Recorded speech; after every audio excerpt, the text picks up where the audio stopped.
the results you want are going to come from you feeling great, being in alignment, tapping into that inner success. You can't become a millionaire by feeling like, I'm not going to swear because I didn't get permission first, but like feeling like every day, like it's just, it's not an experience that works. Yeah.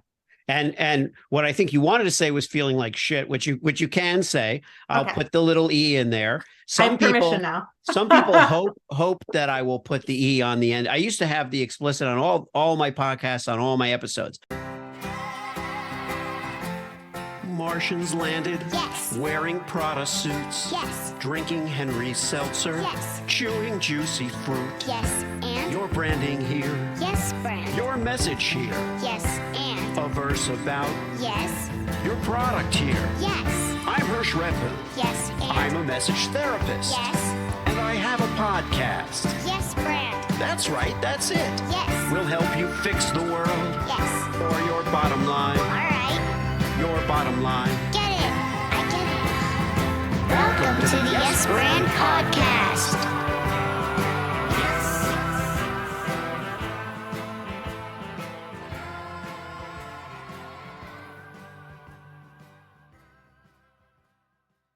Hitting the brand voice runway today is Bri Seeley. Bri is an entrepreneurial success designer. She's also the founder of a nonprofit, and we will talk about both aspects today, but building success is a large part of it all around. And in fact, Bri, well, first of all, welcome to Brand Voice Runway. Hello. Bri. Thank you for having me. My pleasure. I always want to jump right into a conversation, and I forget that thing of welcome. I'm totally the same. I even do it with my friends on text message. I barely will say hello, and I'll just dive right in, and then I'll be like, pause, wait, how are you as a human? Yeah. How's your life going? I'm very much the same way, just get in, very direct. So I respect it. Okay, awesome. Well, we're glad you're here. So when we put out a suggestion for the title of the episode, you came back with Overcoming the Success Paradox as an Ambitious Entrepreneur. And that seemed really interesting. And I've read a lot of your material and seen your videos and stuff. But tell us what that means to you. I've had this current business for about 8 years. And prior to that, I had a different business for 8 years. And what I've noticed both in myself and in a lot of other really ambitious people is that we do several things that really keep us from the success that we all very desperately want in our businesses. One of which being ambitious individuals tend to constantly move the goalpost. And when we are constantly moving the goalpost, we never actually arrive at the success that we're seeking. We also stay so focused on the goalpost that we forget to honor and pay, respect to all of the steps that it takes to get to that vision. We tend to overlook them. I actually just did a panel with some women last week and said, how do you celebrate yourself on a daily basis in your business? And all of them said, I don't. And so we don't honor those little steps, all of those teeny tiny little steps that it takes to get to that big goalpost. And then we've already moved the goalpost, so we never get there anyways. And lastly, a lot of the ambitious individuals I work with are aiming at a goalpost that they don't actually even want in the first place. Yeah. Yeah. And it's funny because as you were speaking, I was thinking back to when I was in college, and I had a friend who was a little bit ahead of me, and he went to a very prestigious film school, to NYU Film School. And as I was coming up behind him, he was kind of helping me with some editing.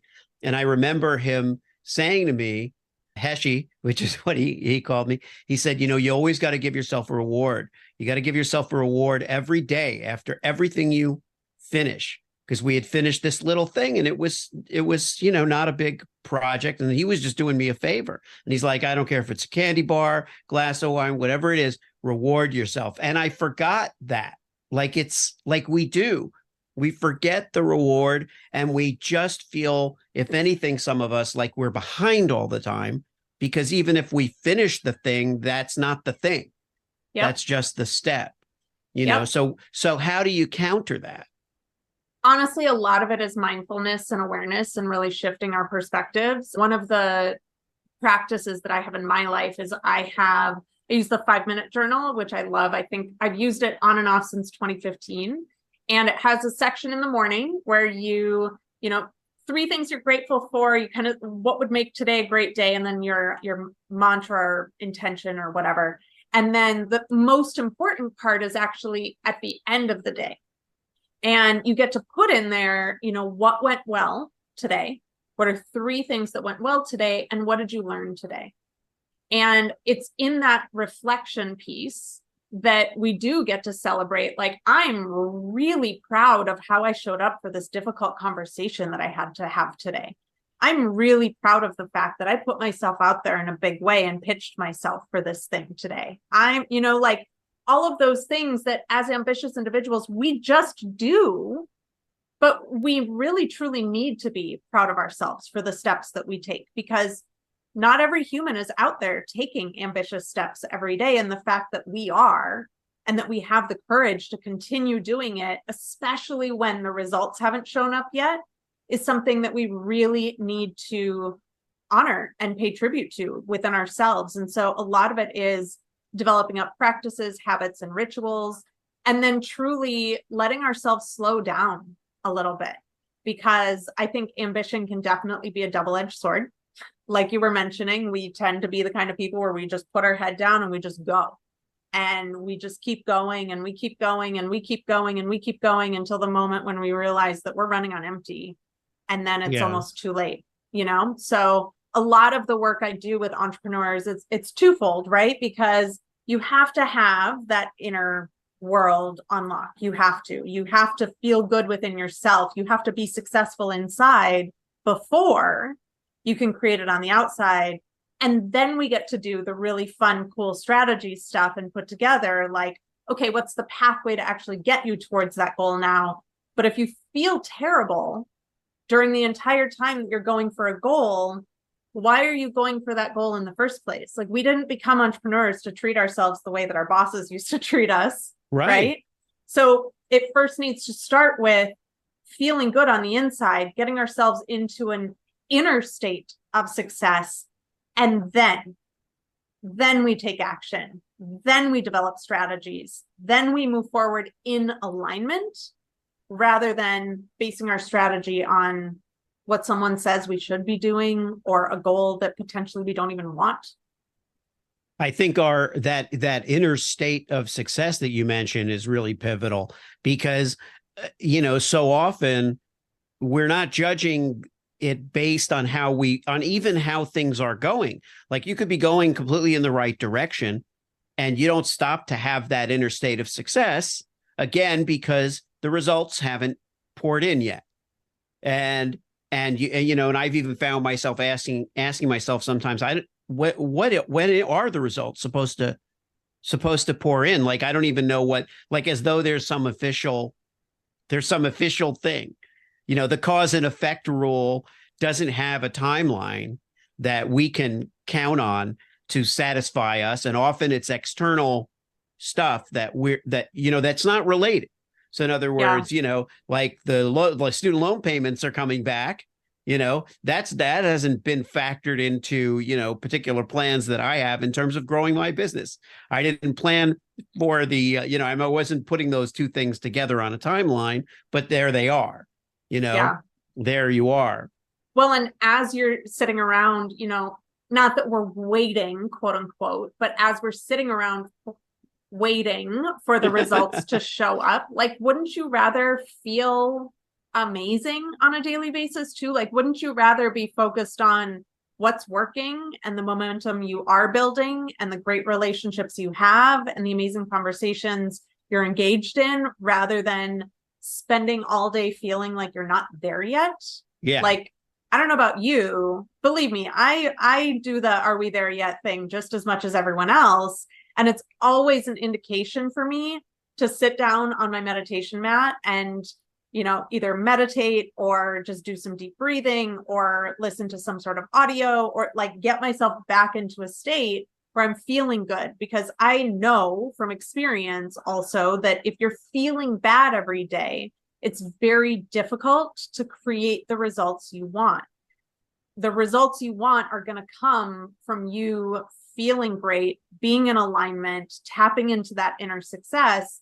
You can't become a millionaire by feeling like, I'm not going to swear because I didn't get permission first, but like feeling like every day, like it's just, it's not an experience that works. Yeah. And what I think you wanted to say was feeling like shit, which you can say. I'll put the little E in there. Some people now. Some people hope that I will put the E on the end. I used to have the explicit on all my podcasts, on all my episodes. Then I realized, well, they're not all that doesn't come up all the time. But since you mentioned it, it's funny because I've been rewatching The Sopranos, and it occurs to me that Tony is extremely patient with certain things. He has, clearly he's troubled and has some issues, and some of them have to do with his temperament. But a lot of the time, in his best self, in his best moments, he is patient and he employs the law of attraction. And you see him putting out there things into the universe that he wants, and they never come immediately. And they always take time, but eventually they will come to fruition. And so what are your thoughts on the things that you put out into the universe and how that kind of metaphysical aspect becomes reality for us? Yeah, well, I'm clearly sitting here holding on to a nice big chunk of black tourmaline. So I am very into the metaphysical. I'm very into energetics. I do believe that the world around us is a simple reflection of the world inside of us.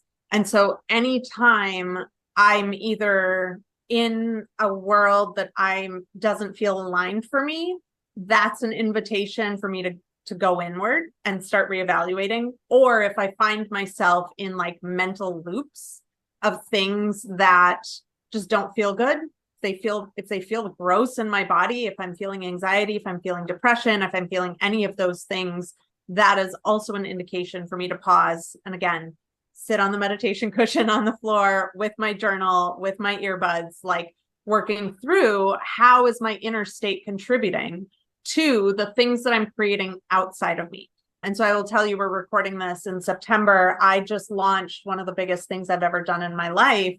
And it was a very stressful experience. It ended up being great. And I've received nothing but incredible praise from everyone who attended. There were over 200 women who bought tickets for this event. And it didn't match up to the expectations that I had around it. And so I've been spending the last 5 days like inside, like really recalibrating, my feelings around everything, because the truth is, it was a huge success. Yeah. It was the first women's wealth conference in the state of Oklahoma ever. And it was congratulations. Thank you. Take just a moment now and just kind of restate that for yourself, that was hugely successful. It was groundbreaking.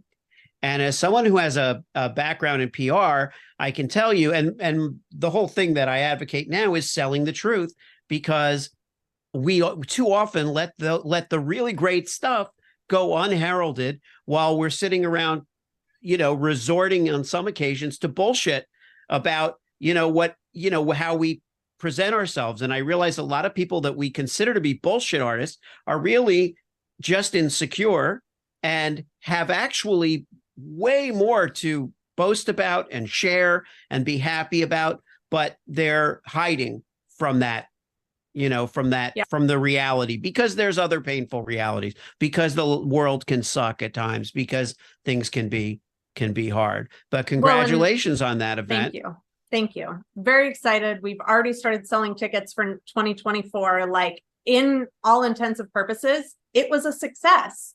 And yet there's still a part of me inside that is like, but was it? Right. And so And what was your expectation? Sorry to interrupt you, but what was your expectation, Bri? I had expected to fill the room, which was 400 women. What I didn't expect, there were things that I couldn't have known. Oklahoma, people here don't understand a 2-day conference. I come from places like New York and LA where people do 2 to 3 day conferences all the time, and it's the norm. It was just something I couldn't have expected. There were some other factors that I didn't know what I didn't know. And so we're doing it differently for next year, because entrepreneurship is all about pivoting, being adaptable, learning, making changes, right? And so that's really what I've been having to sit in the last few days, is like, okay, so it didn't meet my expectations. And do I tend to have unreasonably high expectations? Yes, I do. I fall into the success paradox just as much as all of my clients and everyone else I meet as well, right? So but it is an interesting thing. Our mind plays tricks on us a lot, because any other person, I mean, all the attendees were like, this is the best event I've ever participated in ever. So it's really, again, all about like when the outside and the inside isn't matching, it's that constant reframing to go back through, okay, did I move the goalpost? I did move the goalpost. Initially, it's at 150 people, and I moved the goalpost. Did I not celebrate along the way? Yeah, absolutely got mired in all of the steps and got very stressed out. And my chiropractor would touch my back and be like, you're not doing okay, are you? Like, got very mired in all of that. Was it a goal that I changed I moved the goalpost because of something someone else said to me. So should I have just followed my intuition in the first place and aimed at my goalpost?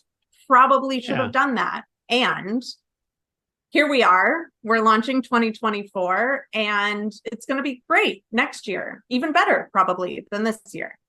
Absolutely. One thing that I realized was that I had been conditioned to not celebrate things or be excited about things before they happen, that somehow it was bad luck or bad juju or whatever to say, oh, this is going to be great. This thing is going to be great. And it's like the thing that I heard a lot growing up was, don't count your chickens before they're hatched. Right. Mm-hmm. You hear that thing. And I'm like, honestly, fuck that.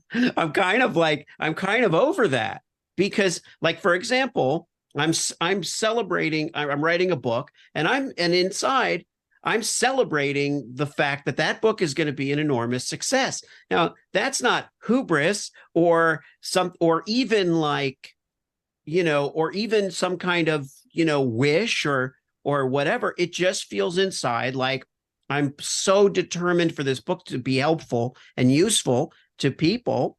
And it's been so long in coming that I feel really great about it, and having written the initial manuscript. So I haven't, I'm not like embarking on day one and opening my little pad and, so I have some reason to feel excited, because when you do something and it is starting to fulfill itself, that falls under that category of that internal kind of celebration that you're giving yourself. Yep.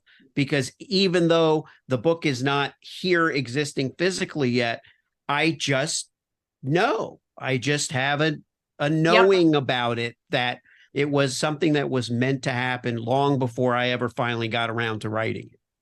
That's just feeling. I love that. And one of my favorite tools, and I did this with my book, I did this with my TED Talk, I did this with the conference, I do it over and over and over again, is I know exactly how it feels once that thing has happened. So yes. I know I launched my book, I think it was November 13th, 2017. So I would energetically fast forward myself to November 14th, 2017. And I would dwell in that energetic state. I stood on the TEDx stage hundreds of times before I actually set foot on that stage.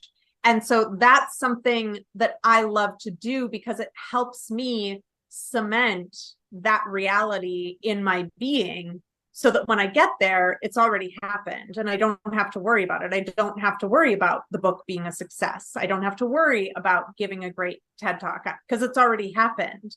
Right. So I love that. One of the first things I wrote when I wrote my book was 5 reviews from readers.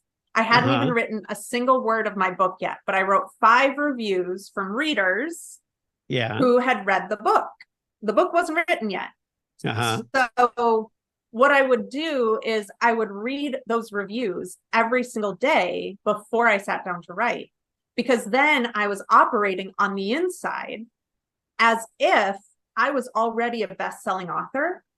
Just like we talked about before, I was successful on the inside so that I could then take the actions on the outside that were correlated with the energy of success. Yeah. So that you could live up to the reviews that you anticipated you would get. And and it's different from visualization, because I have that same feeling. I can see what will happen, or I will be completely in my element, I would say, when that book is successful and when I'm on stages but the other side of it is I just have to live up to it. I have to go and do the work. If I don't do the work, that stuff isn't happening, So it's not, a self, absorption kind of a narcissistic thing. It's none of that. But I think there's some conditioning that a lot of us have had, but, not by any fault of my parents or anything like that. I think if anything, it's, protectiveness, not wanting your children to puff themselves up and, whatever it is. But the puffing is a really great thing to do. And I do it with my children, all based on selling the truth. I'm not telling my kid they're a great artist if their picture is, whatever, but I'm supporting what they're creating in their picture. Their passion for art, or their desire, or their sense of humor, or their intelligence are all things that they need to celebrate, because that's going to encourage them to use it more. Let's segue into the brand part of Bri Seeley, the Bri Seeley brand. We talked a little bit about the fact that you're undergoing a rebrand, which has much to do with the balance between your 8-year-old company and business practice and a nonprofit that you've launched. So share a little bit about what's going on with you brand wise. Yeah. So my personal brand has been around for 8 years, and that brand honestly was super easy to come up with because it's just me. One of my things is just being unapologetic. I have a little sticker that sits next to me that says unapologetic AF. And that's just, the more of me that I can put into my brand, the better my brand does. Like, people want to connect with me. And so that's how I developed up that brand. And it was very easy. You can see kind of behind me, my little bee with the hot pink and the gold and the aqua. Yeah. Hot pink has been my favorite color for years. And I have a hot pink suit coat that my headshots were taken, right? Like, the more I'm me, the easier it is. I use my voice. In fact, if I have other people write my content, my mom will text me and be like, I can tell you didn't write that. So it's me, it's my voice, it's my perspective. It's all of those things. I have assistant coaches that work under me, but they're women that have worked with me for years, and they're there to just reinforce and support what I teach. The nonprofit has been interesting because in having a personal brand, I've also always wanted a brand that's like not about me, that becomes my legacy, right? That becomes, will the Bri Seeley brand still be in existence if Bri Seeley isn't on this planet? TBD. Yes. I don't know. Maybe not. And, I want to make a larger impact than that. And so the other part of it came with what I've been teaching in my for-profit is not what I want to teach in my for-profit anymore. And so then it was like, well, where do I put that? And how do I market that? And where does that go? Because they're great programs. They work. And I don't want to teach them in my brand anymore. I don't want them to be affiliated with what I'm doing with my business. So there were a lot of things just up in the air. And so it was like, how do I come up with a brand that still incorporates my teachings and things like that, but also brings in the teachings of a ton of other different individuals? That's not my face. That's not my name. That's not, it's like so much bigger than me. And so I sat down at the dining room table with my parents. I think it was in about May. We just started throwing around names. Like if I were to start a nonprofit that provided entrepreneurial education to under-resourced women, what would that look like? And what would it be called? And what's the mission? And so we kind of sat down and thesaurused it out and just threw words and images and symbols and like all sorts of different things, and then started pulling together what makes the most sense and what works. And so Infinite Horizons is the name of the nonprofit. And right. Oh, okay. The logo is a line that moves into an infinity symbol that's on its side. And then at the top, it says infinite. At the bottom, it says horizons. And it's right now, the branding might change. We're currently using aqua and green as the main colors because it is about helping provide economic equity to underserved individuals and under-resourced individuals. So green and aqua were kind of the natural colors because, money, things like that. Right. So it started off a little basic. We're still not even 6 months into the nonprofit. So there might be some changes, but we had to start somewhere, and we had to just get stuff out and launched so we could start fundraising and getting the conference on its feet. And yeah. So the for-profit evolution you touched on, and you were saying it's bigger than me. Was that the for-profit as well, that you were saying that the next evolution of that is bigger than you, or was that just the nonprofit that you were? It might be. I like the idea that it's bigger than me. I haven't quite figured out how to have a personal brand that, I mean, obviously, like I said, I have a few coaches that work under me. And so that's kind of been my first dipping my toe in to make it bigger than me. But I've known forever that if I were to just do one-on-one coaching, or if I were to just do group facilitated things, that I can't make the impact that I want to make because I'm just one person. Whereas if you were doing something like, let's just say, because you mentioned, the success paradox as an ambitious entrepreneur, and if you took ambitious entrepreneur, let's just say, and you said, oh, my coaching company is ambitious entrepreneur, company, then you might feel, okay, it doesn't tie me to it. It's my name is not the thing. I refer to myself as a message therapist, but I don't, but it's not, but my name doesn't have to be so message therapy can well be something that I, impart to other people to use, my methods and all of this stuff, but it isn't just me. But I think in a way, what personal brand really does is it isn't about the name anyway. It isn't about our name. Personal branding is about something, if we do it right, bigger than ourselves. And so I think you're at a really good place, because having spent 8.5 years, doing that, building up to this point, you're in a really great position to take it to the next level, Yeah. And the good news is, a lot of my story and my teachings and things they resonate with a lot of people. I've had some really great successes over the last 8 years. And I just earlier in August was met up with a ton of national television producers. And I know that this expansion point that I'm in right now, not that it's comfortable, because expansion, there's always growing pains, right? Always growing pains. Yeah. But I do know I'm going in the right direction. And I have really considered, I've been kind of placeholder using the same business name that I registered in 2011 when I had even my previous for-profit business. So I've kind of temporarily been using that, but I don't love it. And so what was it?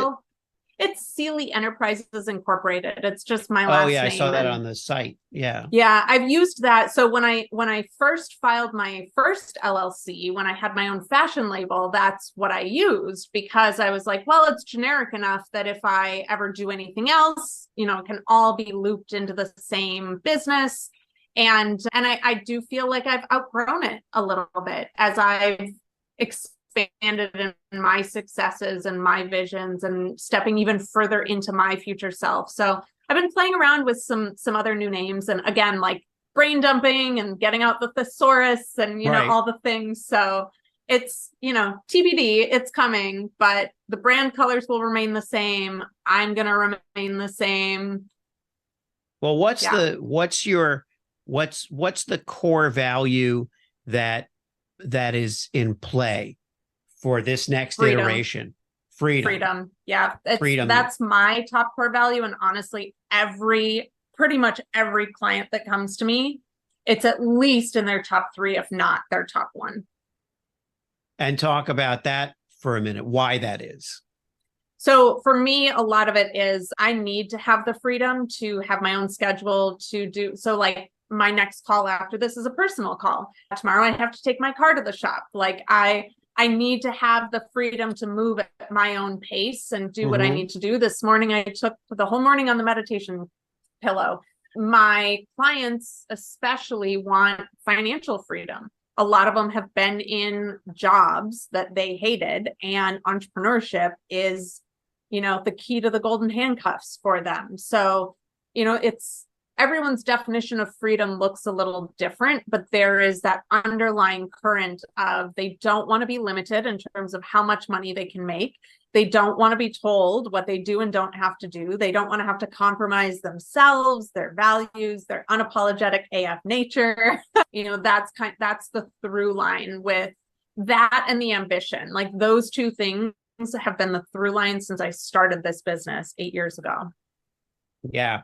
I'm just writing it down. It's funny because this is kind of what I did on my previous show, Yes Brand, and what I'm going to do when I bring that back as kind of a new, almost like a game show, was I did for that. It was more comedy driven and improv with brands. And that's kind of what that'll be, improv with brands based on the yes and rule of improv and the idea of building on the suggestions of other people. In my case, always it's been my clients.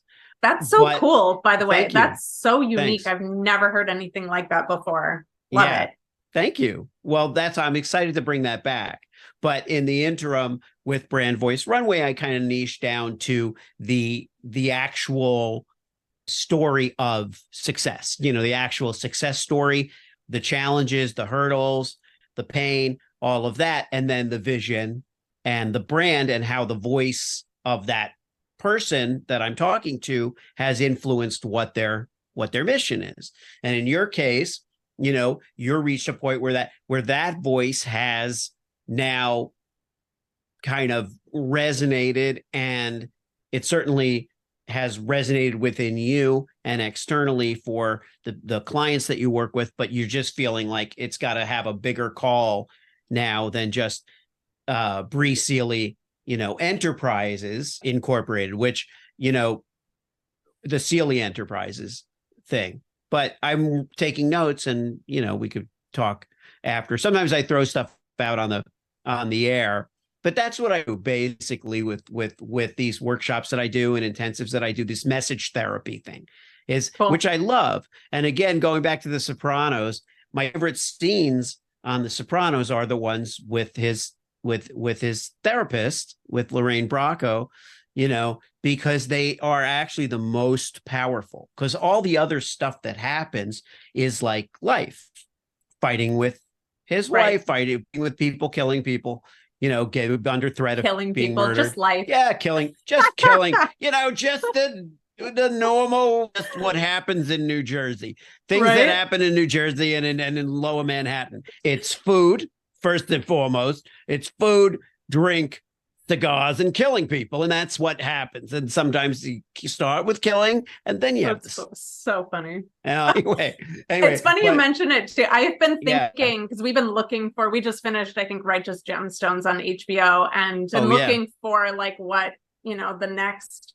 And I remember watching The Sopranos, I mean, back in the early 2000s, and I was thinking the other day, I was like, could that be a show that I go back and revisit? So I might, just based on who knows, maybe just season 1, we'll see, but might go back and revisit it.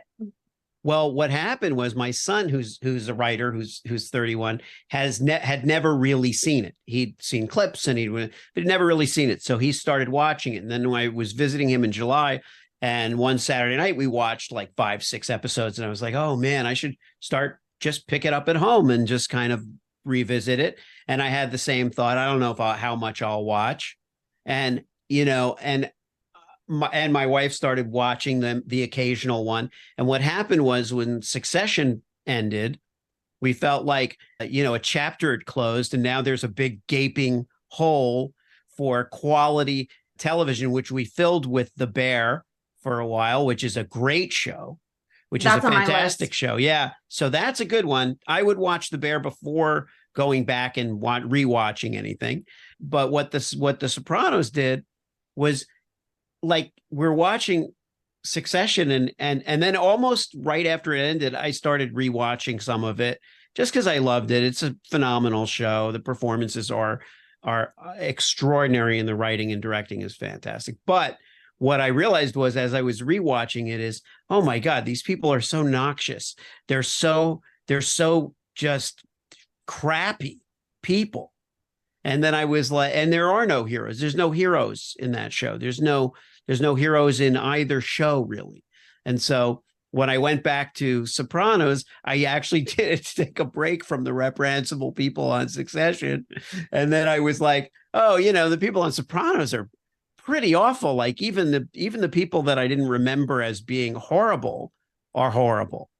And so now I'm looking forward to the next season of White Lotus, so that I can actually bask in the balance of human theses in terms of their human quality, and actually people who have a chance at being delightful. So love it. It's kind of funny, but that said, the therapist part of the Sopranos is a real treat for me, because now I realize, with this message therapy concept, that that's in name only that I've really changed anything. That's how I always have worked with my clients. I sit face to face with them. Like, I had a client that in the business that he was in, won all the top awards one year for what he was doing, and came off the award stage and said to me, I gotta have breakfast with you tomorrow. And I was doing PR for him, and it was very big night. And he said, I want to have breakfast tomorrow at 8:00. I said, sure. We had breakfast, and he said, I'm quitting.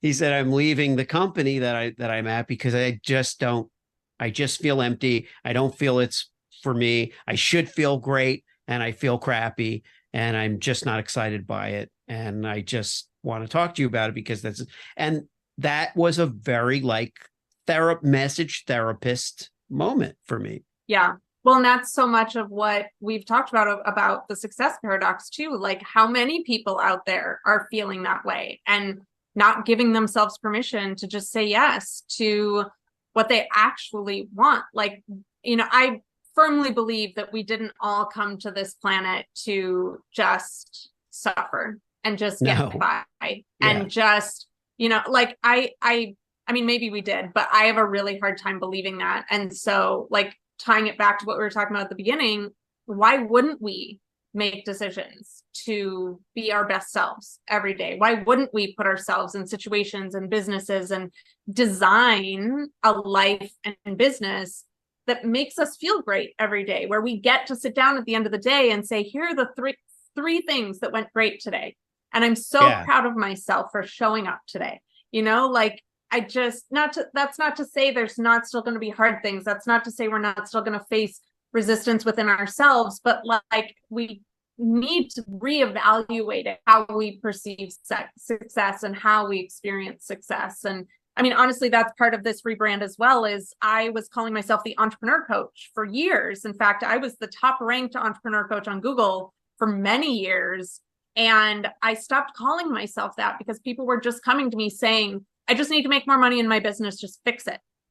And I'm like, but that's not, like, if you're not doing that inner work, the outer strategy doesn't work like that. And you have to be doing both, which is where this idea of like designing your success and then designing your business in alignment with that success. Like, I started calling myself an entrepreneurial success designer, just in like maybe like July, I think. So it's very new. And I don't, I mean, I am technically still an entrepreneur coach, but that's not what I lead with, because it doesn't communicate what I do with people.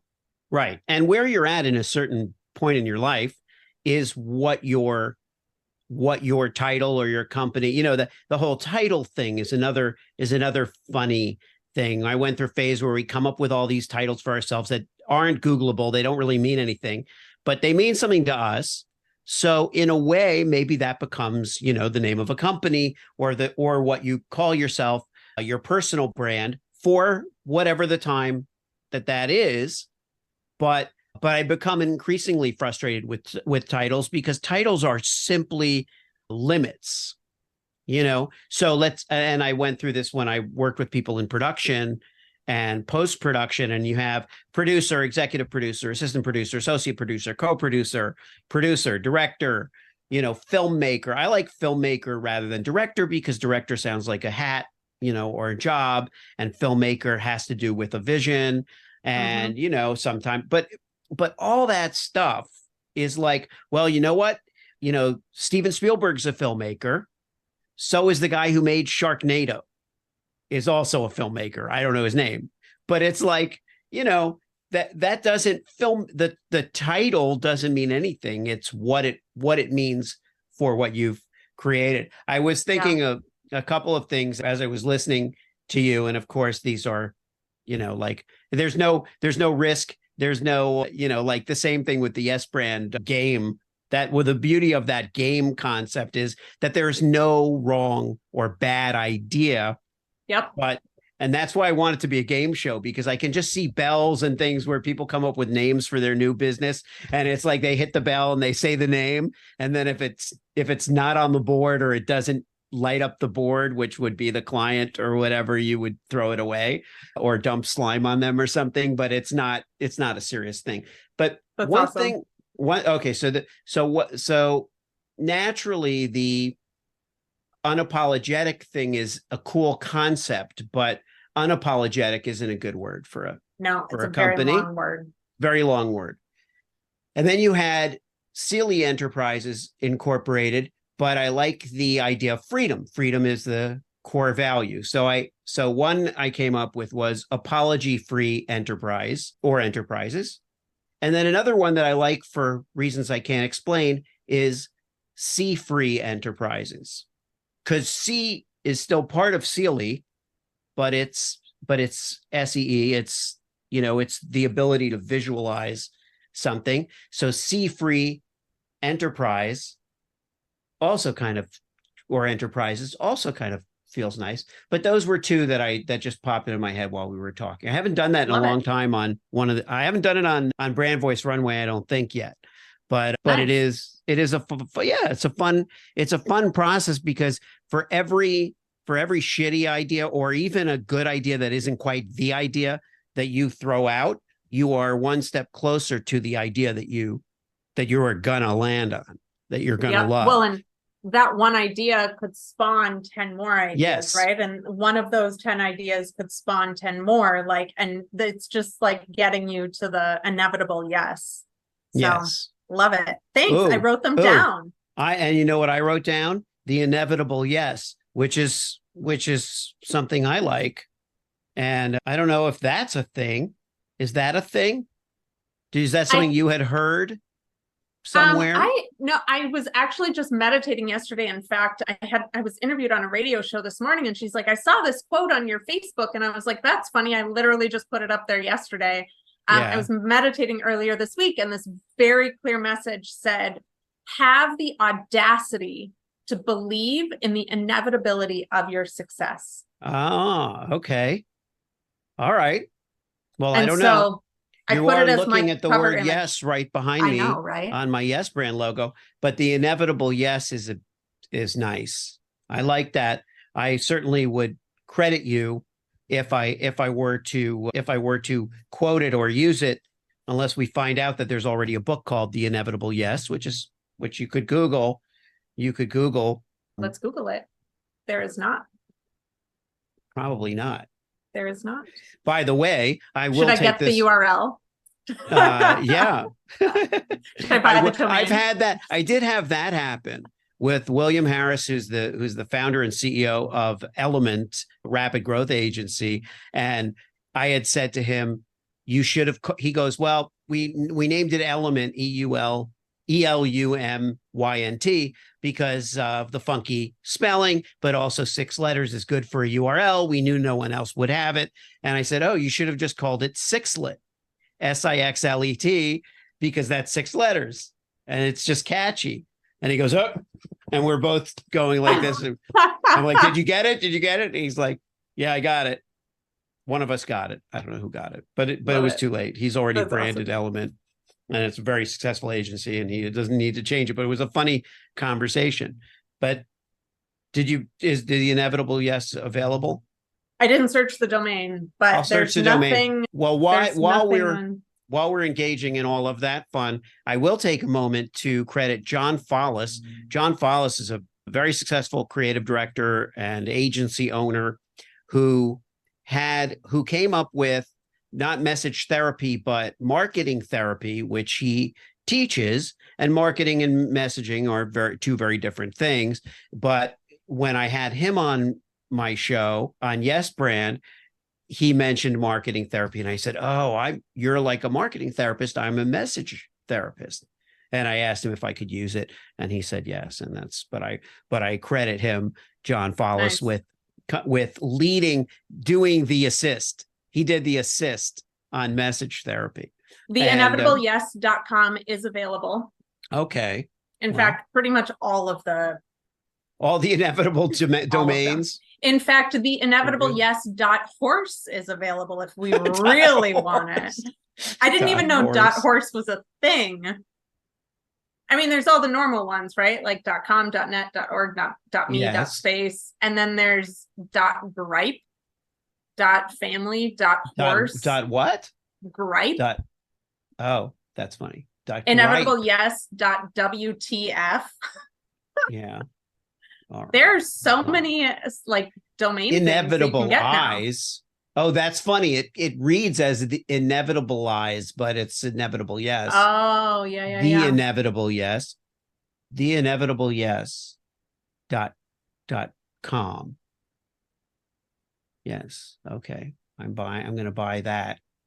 I just see that as a book. Like Yes Brand, I don't see as being a book, it just, the words itself are just not, so anyway, you don't have to sit there while I try to do that, while I do this, but in any event, that's what I love about this whole process of talking to people on Brand Voice Runway, and why I called it Brand Voice Runway, because that runway is kind of an indeterminate length. And, it's different for everybody, as is what next figure means. For some people, next figure is a revenue target. And at some moments, it's a revenue target. Others, it's an impact target. And the more successful you get, the more that runway shifts from revenue to impact. And that I love working with people who are impact oriented, and it takes a while to kind of, there's a dubiousness about people's intentions when that word purpose is thrown around, and impact, but people know it when they see it. Like the same way your dog or your pet will kind of know when you're sincerely, like they kind of respond, like when you tell them stuff, and they know that you mean it, and they know that you believe it, they respond to it. If they think you don't believe it, they don't stop. Yep.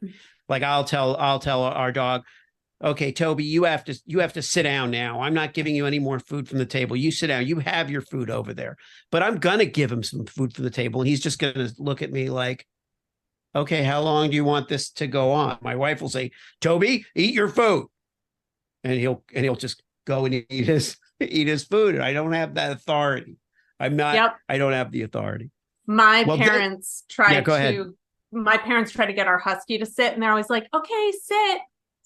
And he just looks at him like, are you kidding me? No way. And I get up to him and I'm like, Waylon, sit, and he immediately just like claps his There little you butt go. down. So got to be firm. It's the authority.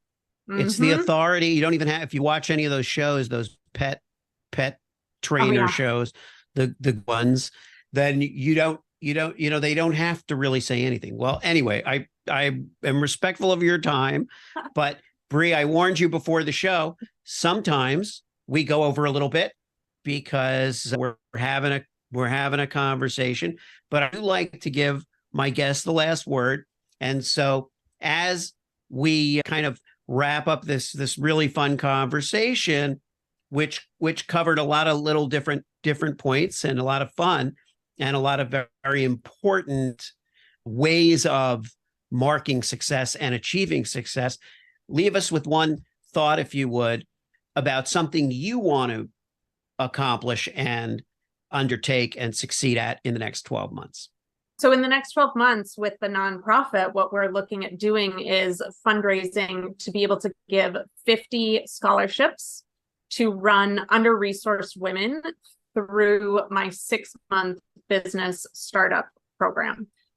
People have launched their businesses to $10,000 profit months within a few months. They've replaced salaries, things like that. And speaking of impact, I'm just really excited to be able to be paying it forward with this amazing program that's already tried and tested. It's been running for 6 years. It's moving from my for-profit to my nonprofit. And I'm thrilled to be able to give out scholarships to the women that need it most, to be able to go out and completely change their trajectory of success in their lives. All right. If you liked the show, Yes, and it worked for you, yes, then subscribe and leave a yes, friend. 5-star review. Yes, friend. Tell all your friends. Yes, friend. Get your branding here. Yes, friend. Get your branding here. Yes, friend. Did I make it clear? Yes, friend. Get your branding on Yes. before they're gone. Yes.